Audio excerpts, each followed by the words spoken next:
Not the house of cards that falls down easily. I'm strong enough to handle what you throw at me. Mental Health News Radio, produced by MHNRnetwork.com, your source for information about our favorite subject, mental health. This show is brought to you by our incredible sponsors like ZenCharts.com, the intelligent EHR for addiction treatment organizations, and MyGenetics, that's MyGenetx.com, changing the way people are diagnosed and treated around the world, helping you better understand what makes you well. Don't you want information about yourself that empowers your mental health treatment?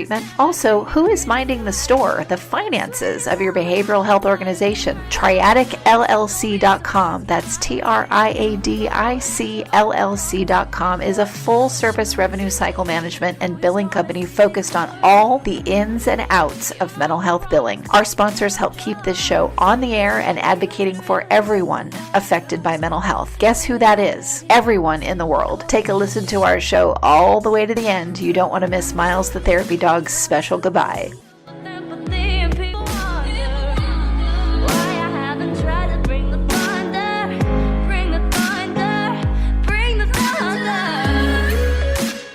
Hi everyone, this is Kristen Sananta Walker from Mental Health News Radio, and I am here with Jaime Grace. I came across an article he wrote called How to Survive a Narcissistic Mother and Keep Your Sanity, and it was so good, and I see it's been shared a lot on the internet, and I thought I need to talk to this man, and lo and behold, a wonderful website came up with all the great things you do, Jaime. So Jaime, thank you so much for agreeing to come on the show. Thank you. It's a pleasure to be here. Absolutely. Now, where are you calling in from? I'm calling from Portugal, actually. Fantastic. Well, lucky you.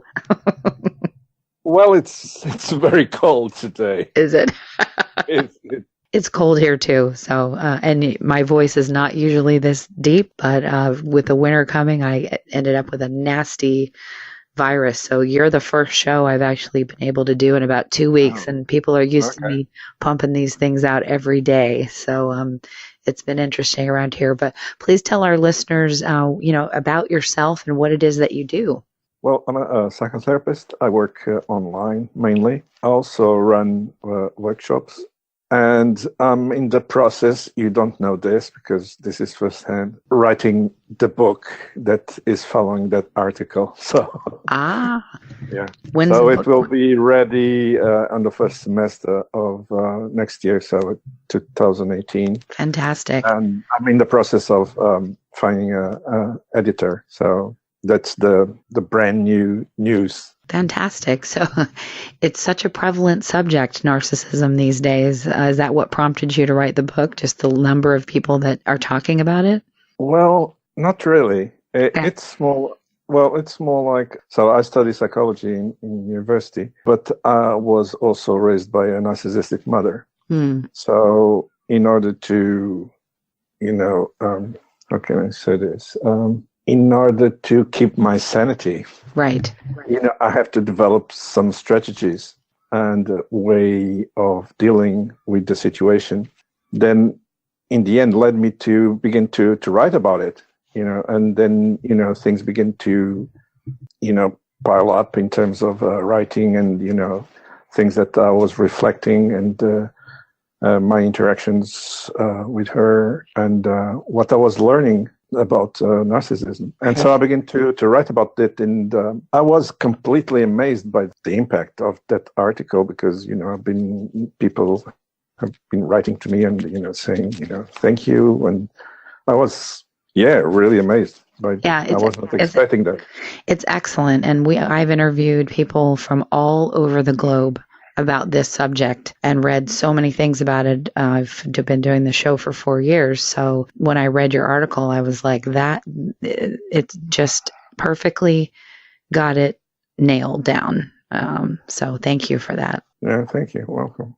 Does your mom know that you have written about this subject? Well, she doesn't speak English, so that's... so you're safe in that way. Gotcha.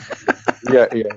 But she knows I'm writing a book, so she's very happy because I told her the other day that, I wrote an article on the internet and I got really lots of answers from people. And she's being a narcissist. She was very happy because, it's important and, people liking what you're doing. So But she didn't care about the subject, so it's just about people being impressed by what I was writing. So it's the main thing for a narcissist. So right. Oh man, how long? What age? I get it. Yeah. What age were you when you started to figure out that this was your mother? Well, it was when I was in university. So until then, I just when you grow up in a family, you think that family is, it's completely normal because it's what you are used to it. So, you think, well, my mother is a bit like this or like that, or, but you don't know, you don't put a label, or you just go along. It's right. Most people do, you grow up in a certain environment and you think that's, probably most people have the same kind of thing, but it's not. Then you realize that, people have different experiences growing up in different families in different environments. But that comes up later. And only after I finished psychology, I began to realize, the depth of what I call the spell that one grows into. You just see a certain aspect of reality, and then you begin to dig deeper. It's a bit like Alice in Wonderland. You just begin to go down the rabbit hole, and then you begin to discover things about yourself and about events that happen, and you begin to rewrite that or reword that. It's a kind of going back into your past and begin to rebuild it again in a new light. And sometimes it's really painful because the things you thought were true were not really true. It was just kind of an invention. So yeah, that's the hardest part is having your whatever parent was your focal point or your compass.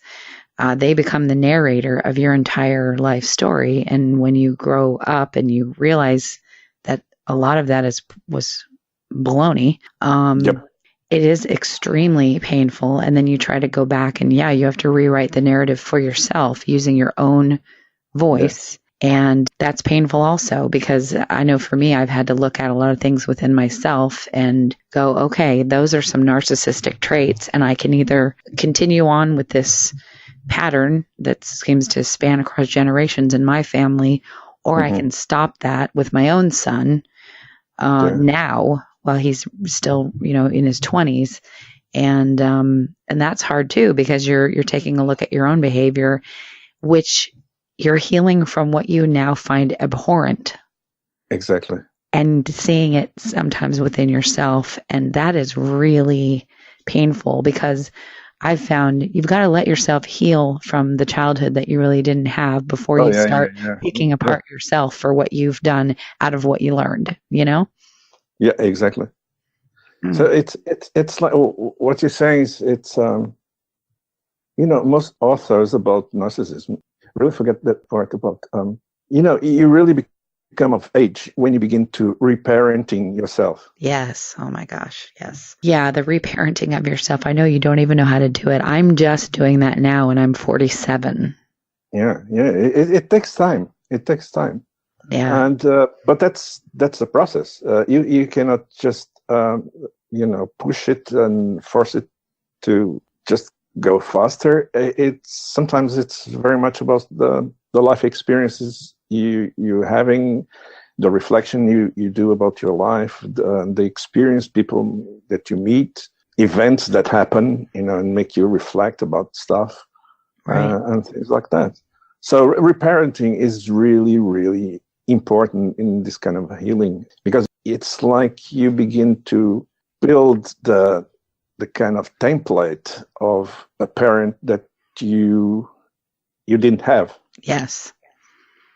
So, and then, the relation of that template with the child that, suffered, that is still in us, and creating that kind of a relationship you begin to see things in a completely different light, and you begin to allow yourself to feel things that were not, you were not allowed to feel or experience.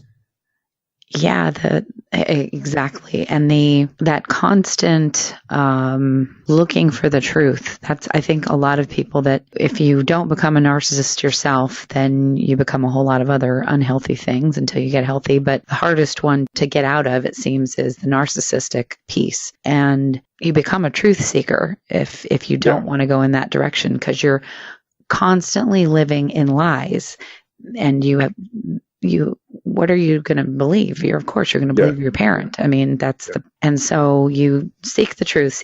That's why I wasn't surprised when I got in and I read your article and I went, well, wait a minute, look at his site, Awake Development. And I saw what you do. Of course, he's a truth seeker. That's how you become just invested in finding out what is the actual truth of anything, because you've been lied to forever. Yeah. One of the most nasty or most cruel things that people that go through or endure narcissism is gaslighting. So it's kind of narcissists, they just mold reality the way they want, and it fits their agenda. So they just alter experiences, facts, even feelings. No, you're not feeling that. You're just making up that thing. So most children, at certain point, they begin to even doubt about themselves, their own experiences, their own feelings, their own thoughts. And I think this is a crucial point, because gaslighting is not just a kind of distortion of cognition and emotion. It's deeper than that, because it cuts the connection with your core being. Yes, I was going to say, with your intuition. Yeah. So it's like you begin to doubt yourself. And by doing that, it's like you lose your compass. Yes. Towards life, because you don't trust yourself. So regaining that kind of connection with the self, with capital S, and also the other part we were talking earlier, the reparenting, it's kind of going back to heal what was severed in that process of growing up. Absolutely. And being so tender with yourself while you do it, because there's no more critical of a parent than a narcissistic one. And even if and they're critical of you and you can just feel it, they don't have to even say it. And but to them, they're the most loving, supportive parent you've ever had. I think the thing that killed me was, and I know where my mother learned to be the way she is, because my grandmother was, although she was a wonderful grandmother to me, my God, she was wonderful. She was definitely a narcissist. So I see where this pattern was created. I just don't want it to continue in my family. I don't want my son to have kids and then redo this stuff. So I'm glad we're, catching these things now before he starts that journey. But the weirdest thing for me was we actually had a recording of my grandmother telling my mother all these stories that you make up about me. They're just, you make up all these stories about me. Yep. My mother turned around and said the same exact thing to me 20 years later. And I remember sitting there. That was a big aha moment for me, looking at her going, do you not realize that I'm the one that converted that cassette recording of grandma saying the same thing to you, and you're turning around and saying the same thing to me? That was a big, I'm stepping out of your bubble of untruths, and I'm looking at this as from a truthful perspective. And how is it that you don't see this person with those words are coming out of your mouth, Exactly.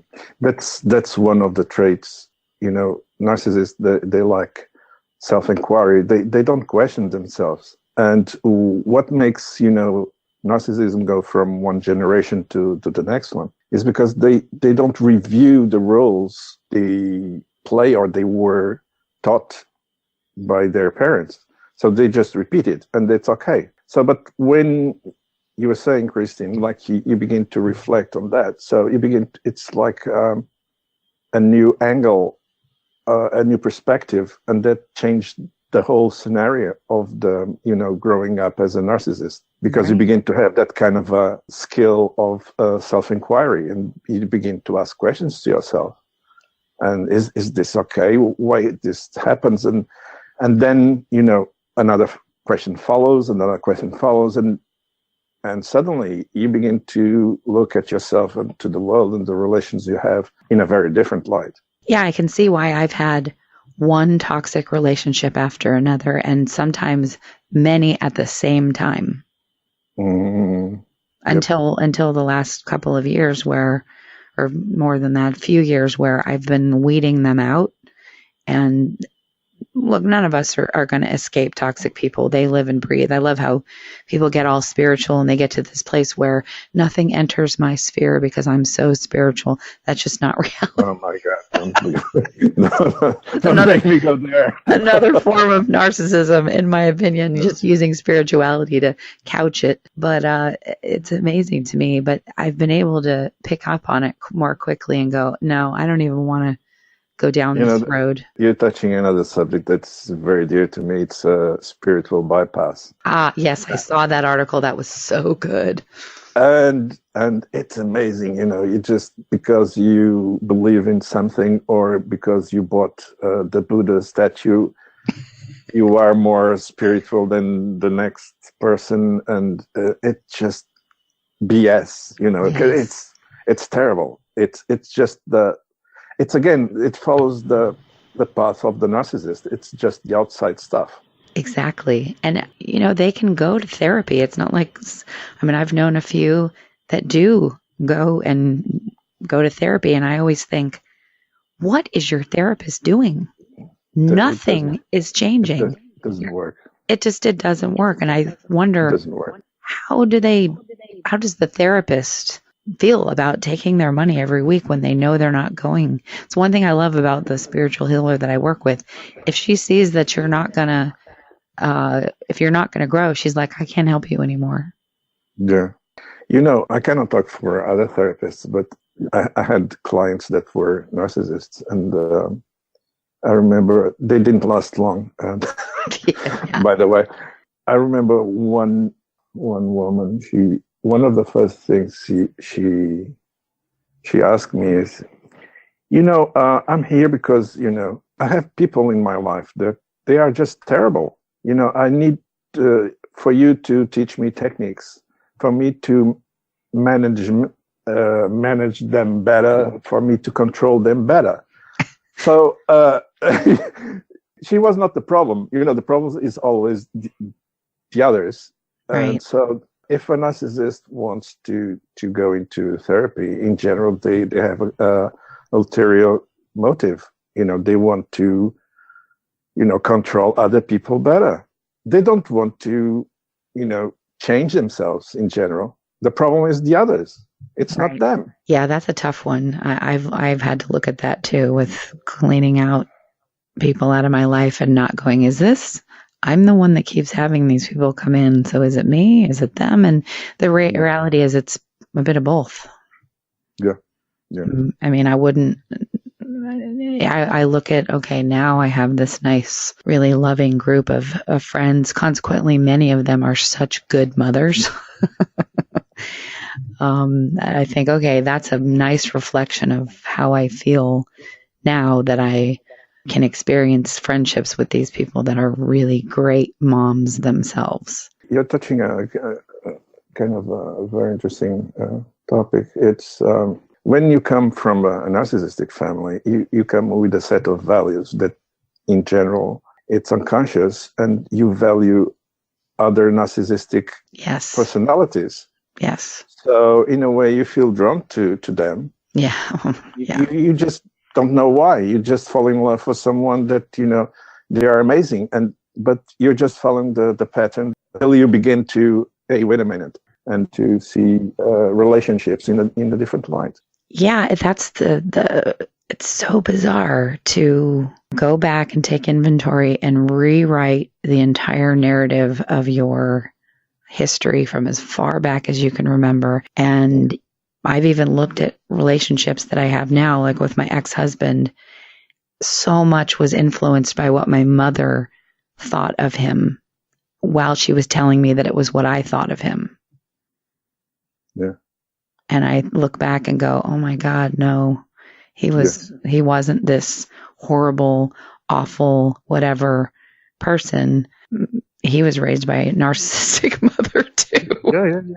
That's, and rewriting the story, it's kind of, you begin to reflect on what happened, and is this really like this, or, there's a different angle to this, and has a huge impact on the way you begin to choose the next steps in your life, and, relationships, your goals, and things begin to change. Right, in a good way, even though it feels horribly painful while you're going through it. Yeah.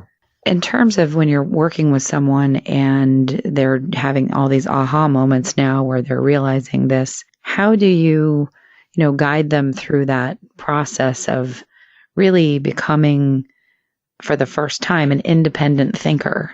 Well, it depends where the person is at that moment, because you can be in very different levels of the process.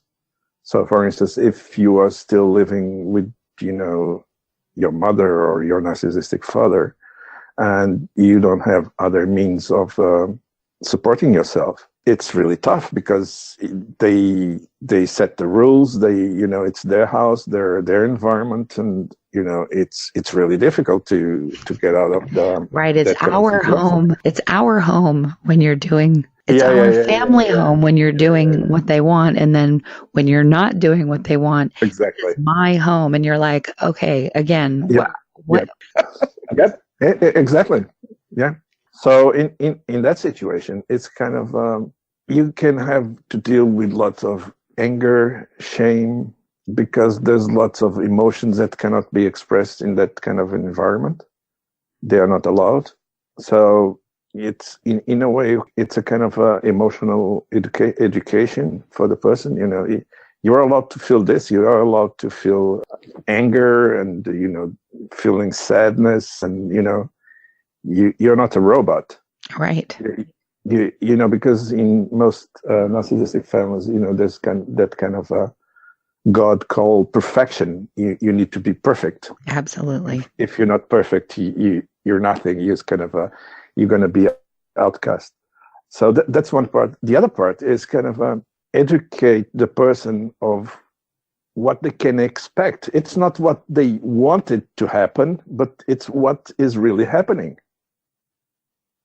I would like to have, a parent that would treat me this and that way, that would love me this. But in this kind of situations with narcissists, it's not what we wish would happen, but it's what is really happening and what we can count on.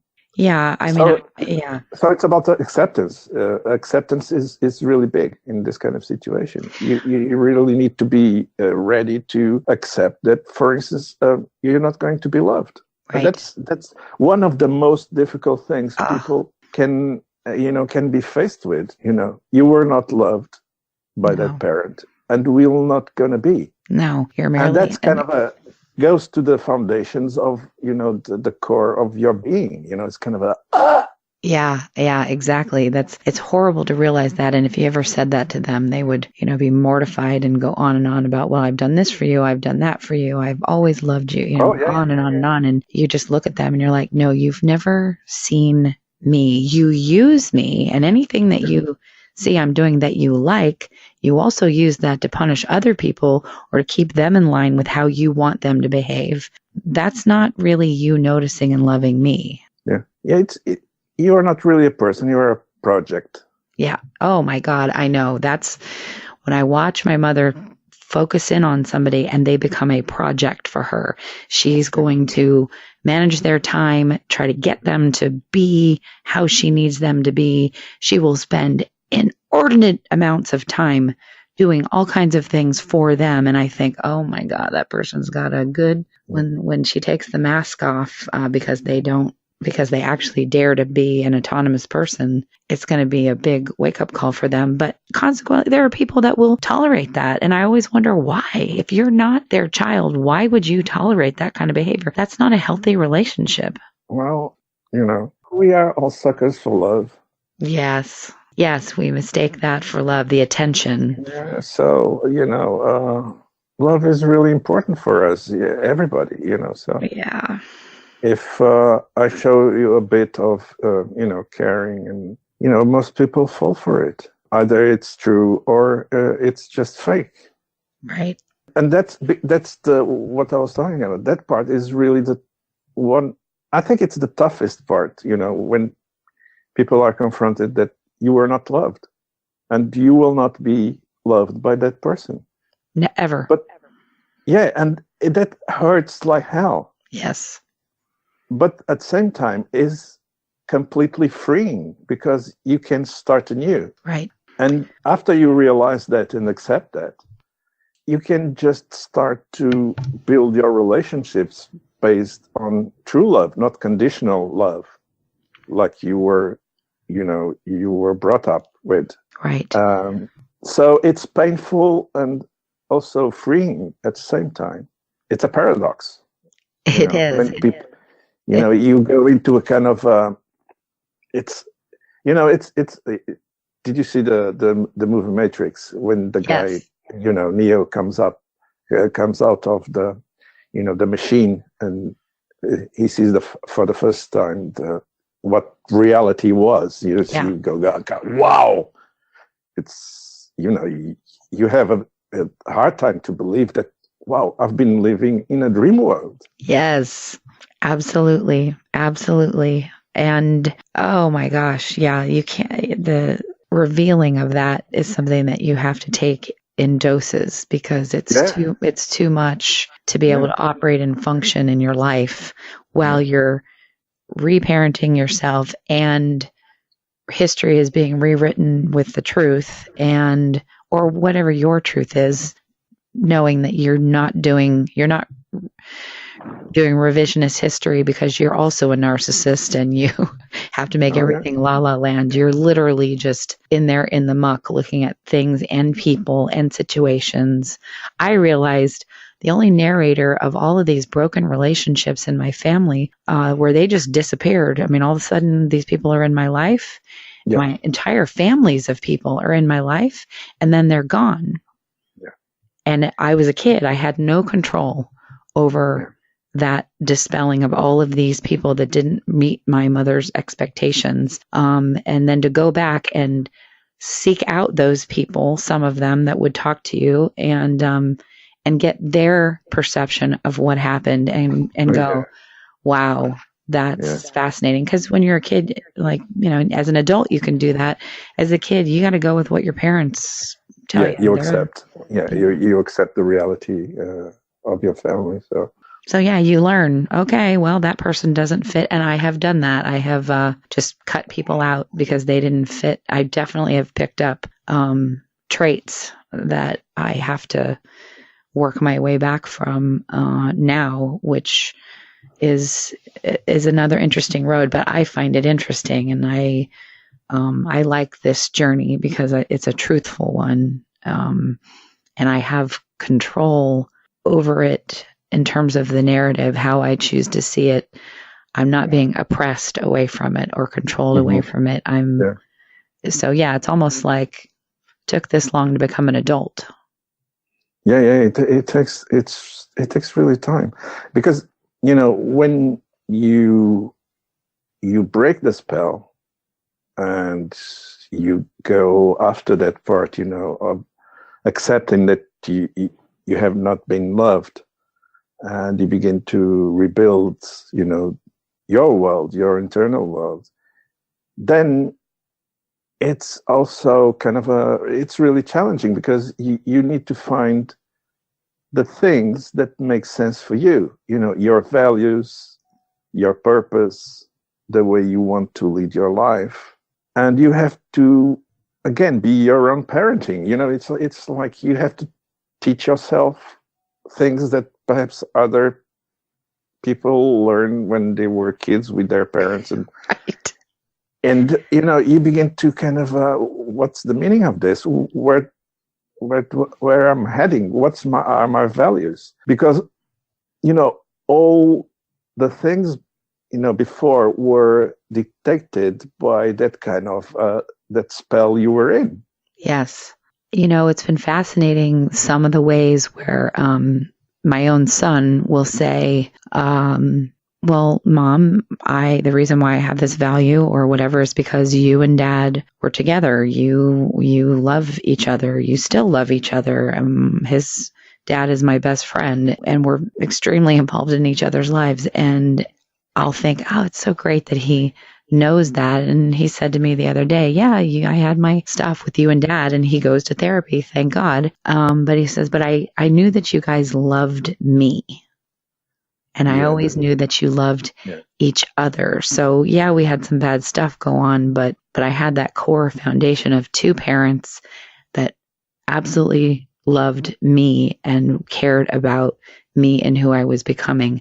I don't know what that feels like, and neither does his father. Yeah. But the best way for us when we were children to learn about love is to see our parents relating with each other in loving terms. Right. You don't need to explain. You just, you just are. You just have the right models there to express love, and that becomes part of you, but for, people that had other upbringings and like with narcissistic families, then you have to kind of rebuild that also, that kind of a connection, that kind of model. This brings up Carl Jung had the idea of on a deeper level, there was this kind of connection of love. But I digress. So let's go back. No problem. It's such a big topic. It's easy to digress on so many different things. You could do 12 hours on just gaslighting. Yeah. Oh, yeah. Gaslighting is amazing. It's it's in a way, it's not just a technique used by narcissists.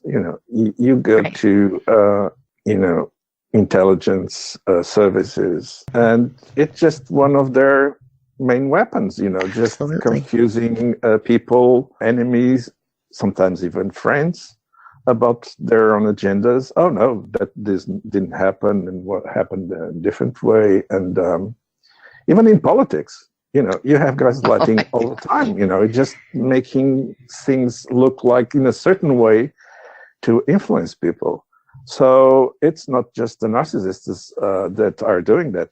It's doing all the time, around the clock, even if you turn on the TV. So it's absolutely, and social media doesn't help at all. Yeah. I mean, I call it gaslighting by proxy, and I could be giving it a completely wrong term, but I will see people posting these most perfect versions of themselves as a couple, for example, and yet I'm getting phone calls from one or both about how miserable, how awful, and really toxic a relationship is. And yet just yesterday there's a picture of them smiling with 150 likes and comments.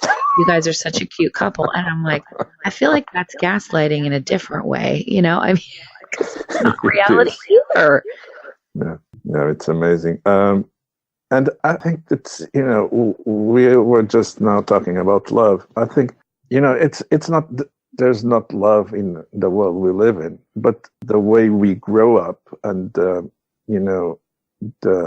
families that support the children that are growing up in our planet today, the conditions are so awful that it's difficult, to have the right environment to bring up children, in a loving way. So it's not strange that narcissism is kind of rampant, right? In worldwide. And the other thing is, narcissists are quite successful in terms of, Oh yeah, lots of CEOs or politicians are narcissists. Oh yeah, they have. It's hard to even be a truth teller about it because they look exactly how society says you should look. Big house, cars, teeth. There when they smile, you can see the sun going ting right off of their teeth. I mean, not all of them, of course, but many of them. And perfect marriage, perfect set of kids, white picket fence, whatever it is. And, like we're seeing with all these people that are, being called out in the news that have been harassing women and men for ages. And they're at the top of the heap in terms of what society sees as a wonderful, respected person. But that's a kind of a very insidious disease that it's rampant in our society. It's like you have this kind of outward shell that is perfect, but there's no one inside. Right, they're empty, and that's why they use people. The interesting thing I've thought, they don't know how to. They don't have their own electricity. No. I mean, the other day I was reflecting on that exactly. It's those kind of a Nosferatu movies. Yes. Vampires, you kind of succubus. Yeah, and really the narcissist is a bit in that kind of light. They feed on others. Yes. They just grab attention. They grab. If someone did something right, it's their accomplishment, or they helped, or they facilitate. So the other person is not really the owner of the achievement. And they rob. They rob emotions, thoughts. I used to recoil every time I would do a speech about child abuse or something that I was out there doing because I was abused by my father, and it was so easy to blame everything on him because of what he did.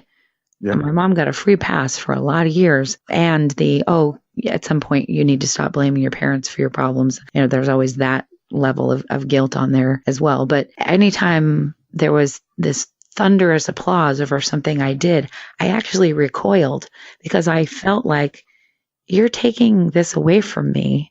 I did this, not you. I did this. And this isn't about you. And this loving praise that you're supposedly giving me feels so inauthentic that it actually would make me physically recoil. Exactly. But, you are touching again in the topic of acceptance. But that's what I call the later acceptance.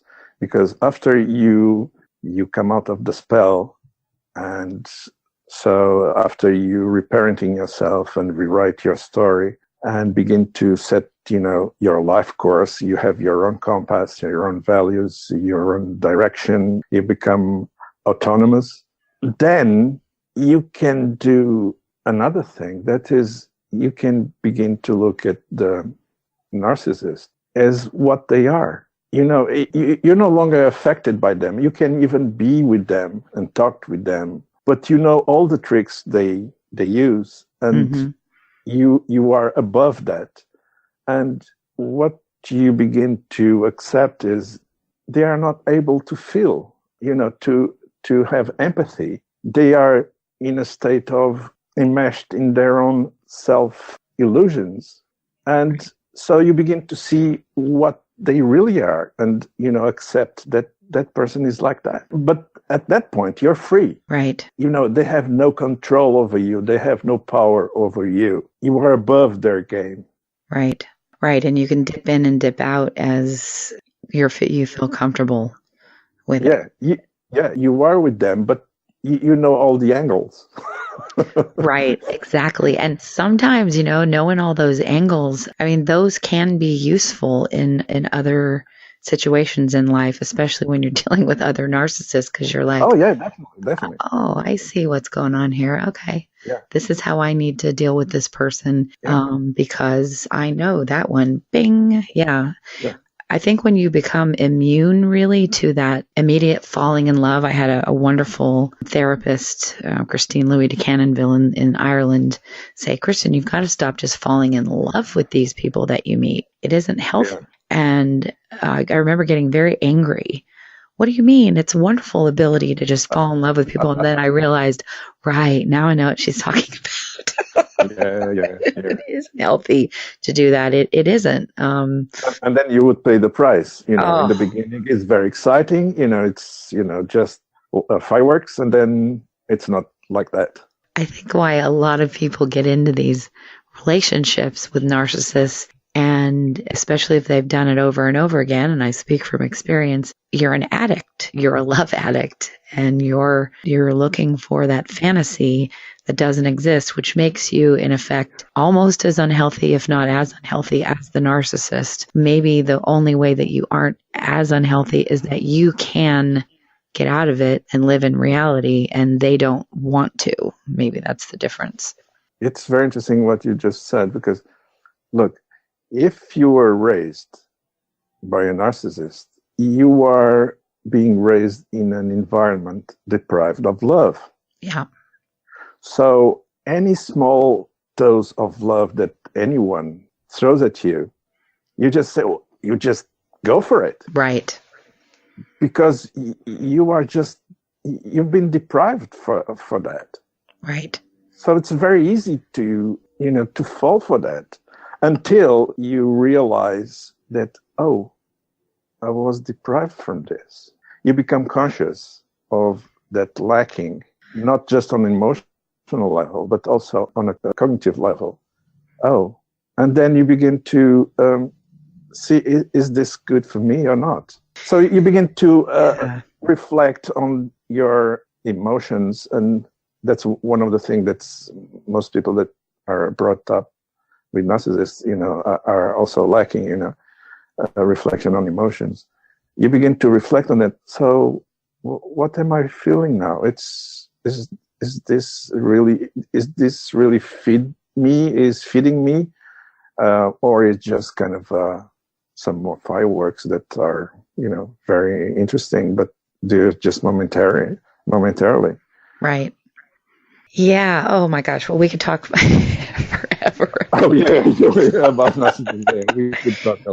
Is it possible for someone who has, this going through the generations and both parents were narcissists to come out of it and not become one themselves?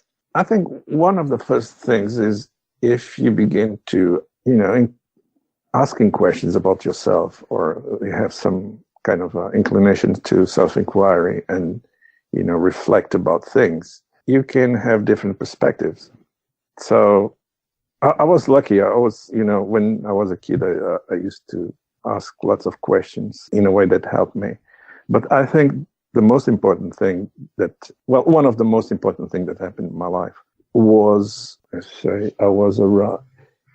had a consulting company for 13 years. I had an office in Lisbon, another office in Madrid. And what the Christian tradition called dark night of the soul, I felt really disconnected and looking for, some sort of meaning. So I had to review all my personality, all my traits, all my relationships, all my goals. And that was a really tough time, but so rich in terms of the outcome that gave me, so that's, so all the things I had in terms of narcissism that, came from my family were just reviewed and transformed in something that was useful to me for the next steps of my life and relationship with myself and others. Well, good. I know a lot of listeners, and myself included, will hear that and say, there's hope. There's hope for you. Stop hoping for the other person to change, because that ain't going to happen, and it's not really your business anyway. But have hope that you can change and grow and get beyond this relationship that's been towering over your life. Exactly. And that you can actually be successful without them being a narrator of your life. I think that was the... Oh, yeah, that's so freeing. It's Oh, so freeing to God. go, you know what? I can make my own decisions. My whole life isn't a mistake because I didn't do what they wanted me to do. Yeah, That is yeah, absolute BS. yeah, Yeah. absolutely. Well, Jamie, please tell our listeners where they can find out more about you. Well, they can go to my website is jamiegrace.org, but Jamie is Jaime and then grace.org. And my handle on Twitter is also jamiegrace.org. So it's the main two contacts. Well, please come back on when your book is released so that we Okay. can definitely, get it out there. I'll be Thank you. I I'll will. be pre-ordering my copy. Okay. Okay. So again, thank you so much for coming on the show. It was a pleasure. Thanks, and thanks to our listeners for another edition of Mental Health News Radio. Get ready for it because here it comes. But first, thank you again to our sponsors like EverythingEHR.com, devoted to helping organizations finding the best electronic health record in behavioral health, and Service Dogs by Warren Retrievers, SDWR.org, a nonprofit organization that provides service dogs to those with unique abilities and invisible diseases to include autism, diabetes, epilepsy, and PTSD. Until there's a cure, there's a dog. And hey, an SDWR service dog is at work every day with one of our own team members. If you have a question, visit us at mentalhealthnewsradio.com or our network of podcasters at mhnrnetwork.com. Disruptors, healers, technologists, advocates, and most importantly, voices to be heard from all corners of the globe. Thank you so much for joining us. And now a final word from our therapy dog, Miles. Good boy.